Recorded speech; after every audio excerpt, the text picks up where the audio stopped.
Hello, my name's George Dennison. I'm a writer and occasional podcaster for 4Player Network, and these are my top 10 games of the year.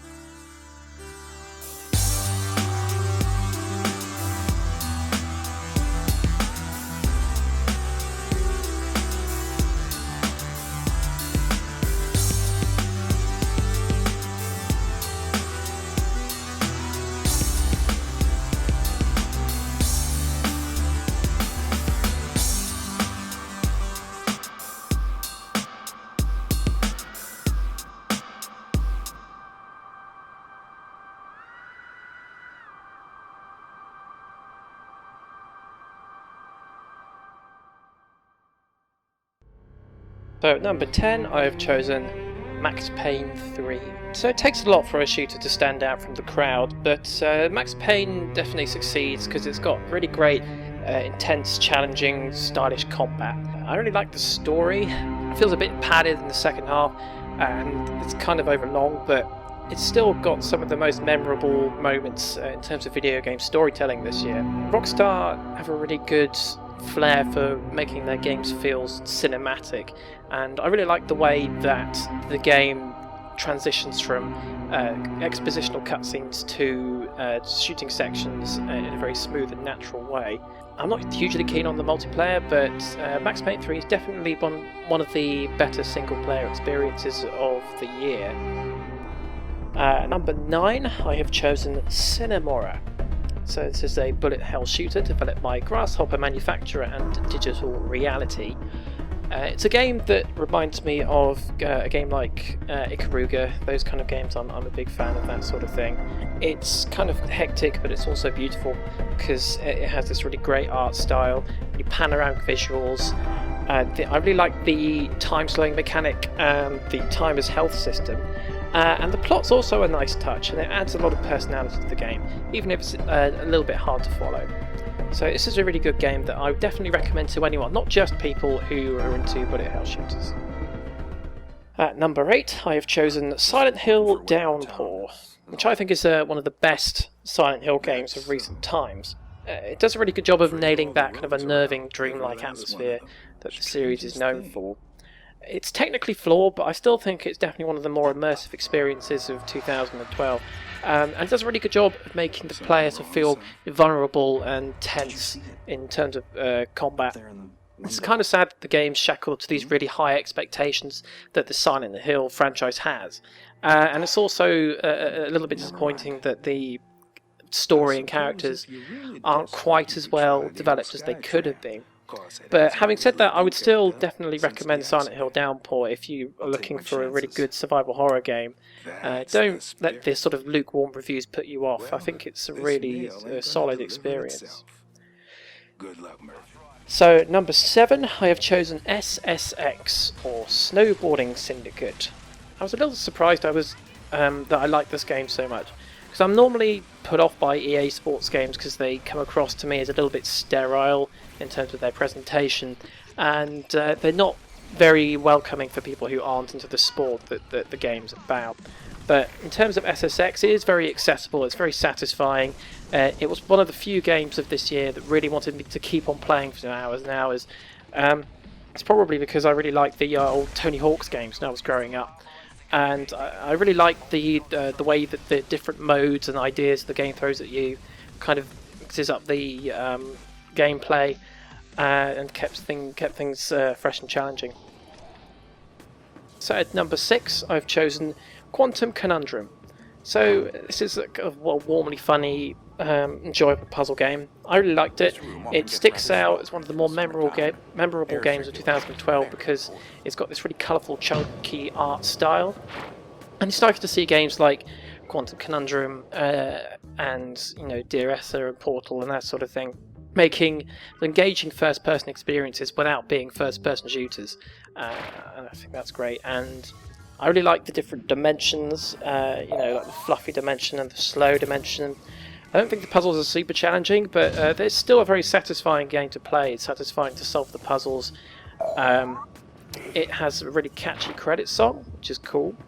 So yeah, I recommend this one if you haven't already played it and you're looking for something that's a bit different from a lot of the other stuff that's been released this year. So now we're into the top 5, and my number 5 game of the year is Mark of the Ninja. So this is probably one of the first stealth games that I've really been able to get into.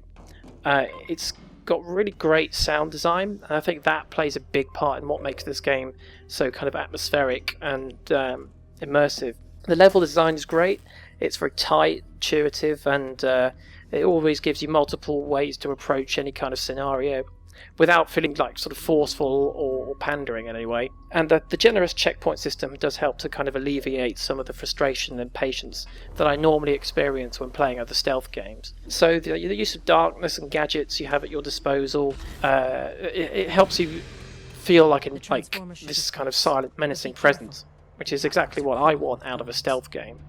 It makes you actually feel like a ninja, which is cool. It's kind of like the 2D version of the stealth sections in Batman Arkham Asylum, which is, I mean that in the best possible way. And even the story, which kind of starts out kind of bland, manages to develop into something that's a bit more interesting towards the end. So I've gone back and given this a second playthrough so I can attest to the fact that the game does have lasting value and replayability, not just because of the upgrades and the multiple approaches.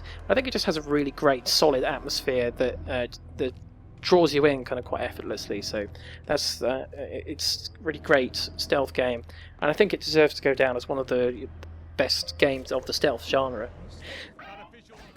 So at number 4, I have chosen Mass Effect 3. So Mass Effect 2 is one of my all-time favourite games, and Mass Effect 3 doesn't match the highs of Mass Effect 2, but it's still one of my favourite games of 2012. It's not a game I would recommend to anyone who hasn't played the first 2 games in the series, or at least the second game in the series, because the great appeal of the Mass Effect series is how the personal story develops throughout the series and how you can carry on one save file to another, and how the relationships between the characters develop over the 3 games. So I mean, the Mass Effect has its formula, and it has its quality storytelling. So it was going to take a really big kind of misstep on BioWare's part for this not to have wound up somewhere in my top 10. But yeah, and it's still good. The ending didn't ruin it for me in the same way that it seems to have done for other people. I think it was problematic, and it left a few plot holes, which was a bit kind of dumb. But anyway, so regardless of the game's problems, which I think it does have, and it kind of holds it back from being higher up on this list, it still gripped me for the whole experience. It's definitely got some of the most memorable and dramatic moments of 2012. And so yeah, it's my 4th favourite game of the year. So at number 3, I have chosen Trials Evolution. So this is the most straightforward fun I've had with a game this year. Trials Evolution it's really compelling, it's addictive, it's a great example of how you can take a simple idea and just get every single last drop of entertainment out of it using different game modes, different challenges, and it's got its really comprehensive track editor as well, which really helps to improve the longevity of the title. So this has been kind of my go-to game for whenever there's been a lull in the schedule or I don't have anything else to play. I've gone back to it again and again, beating track times, getting medals. I've even had a lot of fun with the simple but kind of entertaining multiplayer mode. Trials Evolution is accessible and it has a great challenge curve. It starts out easy and then it winds up to be kind of quite sadistic later on in the very last few cups. But the challenge doesn't really... It never fails like it's unfair. It always keeps you coming back for more. So in short, it's a terrific downloadable title. It offers great value for money and replayability, and it's just for being one of the games I've spent the most time with this year, it gets my number 3 spot. At number 2, I have chosen another downloadable title, Fez. Now, I love Fez, not just because of its sort of retro with a modern twist art style and its kind of woozy chiptune soundtrack. It's also because it's a game that just sort of reminds you of how powerful a tool the drive for exploration can be in video games. It's kind of crazy when you think that this little 800-point indie game has managed to be like more immersive and compelling than most of the other games that I've played this year. Which is not to say that, I don't want to make that sound detrimental towards Fez, because it's it's obvious that it's had a lot of love and attention and time and work put into it. But it's just kind of crazy that these games that you would end up spending sort of £40 to £50 on end up being nowhere near as compelling as this one indie game. So it would be a shame if people were to be driven away from Fez if they just thought it was an art game and that put them off, because it's not pretentious at all. I mean, it's a game that succeeds thanks to its great level design, and it really draws you through the environments without any kind of signposting or hand-holding. You just want to explore the world for the sake of exploring it, because it's a really immersive, well-crafted environment. It has great design, and it has a great ambience and lots of personality. So it's my second favourite game of 2012. So my favourite game of 2012, which probably won't surprise anyone, is The Walking Dead. So The Walking Dead's one of those rare games that comes along and it really throws into light just how badly written the majority of video games really are. It's been a long time since I've been this emotionally invested in a set of characters in the context of an interactive story.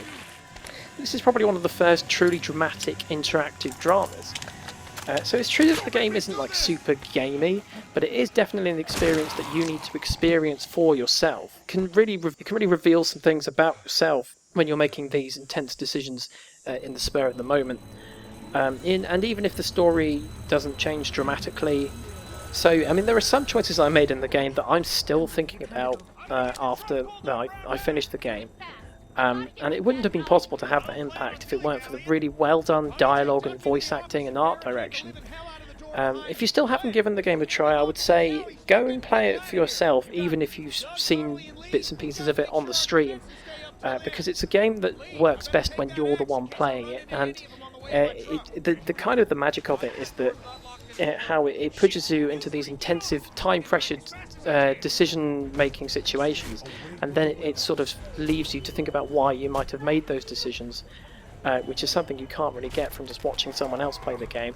And secondly, you really need to kind of push forward to the end of the second episode at least before you decide whether you really like it or not, because the first episode, it's good, but it's only the tip of the iceberg in terms of the dramatic impact the game can have on you. So even though 2012 wasn't the strongest year in video gaming in my personal opinion, I think The Walking Dead definitely stands out as my favourite game of the year by quite some distance. And I also think it's definitely a milestone in terms of video game storytelling and interactive storytelling. So those are my top 10 games of 2012. You can follow me on Twitter at Denisaur1. Enjoy 2013!